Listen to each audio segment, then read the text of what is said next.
जय श्री राम मित्रों, आपके अपने YouTube चैनल भक्तिरस पर आपका स्वागत है। दोस्तों, आज की वीडियो शीर्षक है राजा ययाति की बेकाबू जवानी। ये कथा बड़ी ही दिलचस्प है, जिसे महाभारत काल से लिया गया है। दोस्तों, आज की वीडियो में हम एक ऐसे राजा ययाति की कथा सुनाएंगे जिसने अपनी बेकाबू जवानी और कामेच्छा के लिए अपने बच्चों से भी उनका यौवन छीन लिया था।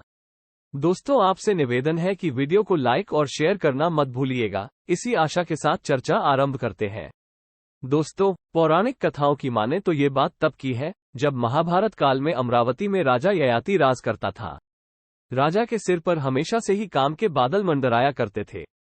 एक बार की बात है जब ययाति की पत्नी देवयानी गर्भवती थी। उसके बाद से ययाति अपनी इच्छाओं को पूरा नहीं कर पा रहा था। वो बहुत बेचैन रहने लगा था। उसके लिए एक एक पल काटना मुश्किल हो रहा था।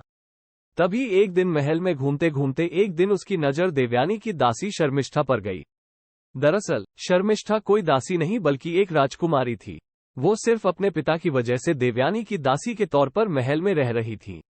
वहीं एक दिन मौका पाकर ययाति सीधा शर्मिष्ठा की कुटिया में जा पहुंचा। शर्मिष्ठा भी कम नहीं थी। मन ही मन बदले की भावना को दबाए हुए उसने राजा की इस इच्छा को पूरा कर दिया। ये प्रेम का सिलसिला यही नहीं रुका। राजा ने लगातार 3 सालों तक शर्मिष्ठा के साथ गंदा काम किया। इतना ही नहीं, उसने 3 बार शर्मिष्ठा को गर्भवती भी किया। लेकिन कहते हैं ना पाप आखिर कब तक छिपाया जा सकता है। एक दिन ययाति के गंदे इरादों का घड़ा भर गया और रानी को इसकी भनक लग गई। रानी ने गुस्से में आकर सारी बात अपने पिता गुरु शुक्राचार्य को बताए। फिर क्या होना था, बेटी को इस बात से टूटा देखकर क्रोध में आकर ऋषि ने अपने दामाद को श्राप दे दिया। ये श्राप कोई ऐसा वैसा श्राप नहीं था। उन्होंने सीधे राजा की जवानी ही छीन ली। श्राप के चलते राजा वृद्ध हो गए थे। ऐसी ही एक रात राजा के सपने में यमराज दिखे और बोले कि ययाति, तुम्हारे जाने का समय करीब आने वाला है। वहीं जैसे ही अगले दिन यमदूत उसे लेने आए तो वो उनसे अनुनय विनय करने लगा और कहने लगा, हे यमराज, मेरी ये हालत श्राप के कारण हुई है, लेकिन अभी भी मेरी बहुत सी कामनाएं अधूरी है। कृपा करके आप मुझे 100 सालों का जीवन और दान के रूप में दे दें। जब काम से मेरा पूरा मन भर जाएगा तब मैं राजी खुशी आपके साथ चल दूंगा। बार बार जिद करने की वजह से अंत में यमराज को भी ययाति पर दया आ गई और उसने उसके सामने एक प्रस्ताव रख दिया। यमराज ने कहा कि तेरे 5 पुत्र हैं, अगर उनमें से एक भी तुम्हें अपने हिस्से का यौवन देने को तैयार हो जाए तो तू यहीं रहेगा और बिना किसी रोक टोक के सुख पूर्वक अपनी इच्छाएं पूरी कर लेगा।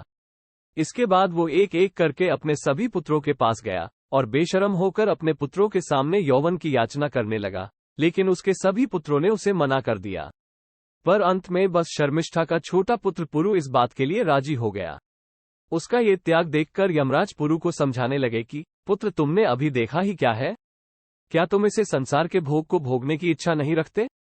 तब पुरु ने उत्तर दिया कि यमराज, संसार के इस भोग को नहीं भोगना चाहता और अपने पिता की इस हालत को देखने के बाद तो बिल्कुल भी नहीं।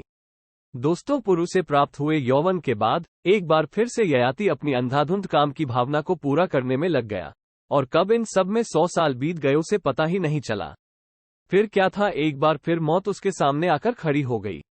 लेकिन पिछली बार की ही तरह इस बार भी ययाति काल के सामने अपनी अधूरी इच्छाओं का हवाला देने लगा और उसने एक बार फिर 100 सालों की आयु को प्राप्त कर लिया।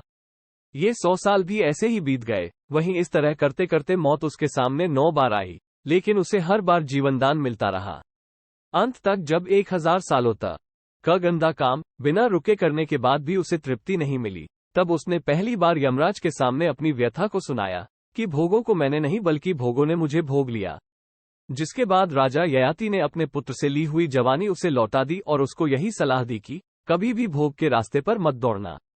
इसके बाद ययाति ने अपना सारा राजपाट भी पुरु को सौंप दिया और अपनी दोनों रानियों के साथ वन में चला गया। उसने भृगुतुंग नाम के पर्वत पर तपस्या की और वहीं पर अपने शरीर का त्याग किया। दोस्तों, आशा है कि हमारा यह वीडियो आपको अच्छा लगा होगा।